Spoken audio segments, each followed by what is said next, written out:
ஒரு கடற்கரை கிராமத்தில் இம்ரான் என்ற இளைஞன் வாழ்ந்தான். அவனுக்கு பெரிய கனவு, கடல் வழியாக வியாபாரம் செய்து குடும்பத்தை உயர்த்த வேண்டும். ஆனால் அவனுக்கு ஒரு பெரிய பயம் இருந்தது, அலைகள். ஒருநாள் அவன் தந்தையிடம் சொன்னான், அப்பா, அலைகள் மிகவும் பெரியதாக இருக்கிறது, நான் எப்படி கடலுக்கு போவது?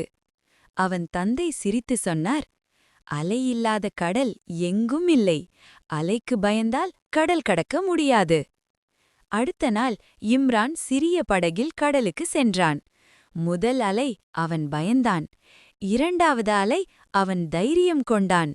மூன்றாவது அலை அவன் கட்டுப்படுத்த கற்றுக்கொண்டான். சில மாதங்களில் அவன் சிறந்த கடலோடியாக ஆனான். பின்னர் அவன் பெரிய வியாபாரியாக வளர்ந்தான்.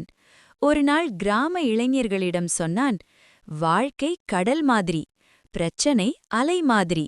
அதை எதிர்கொள்ள கற்றுக்கொண்டால் வெற்றி நிச்சயம்.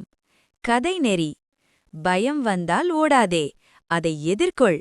அலை தாண்டினால்தான் கடல் உன்னுடையது.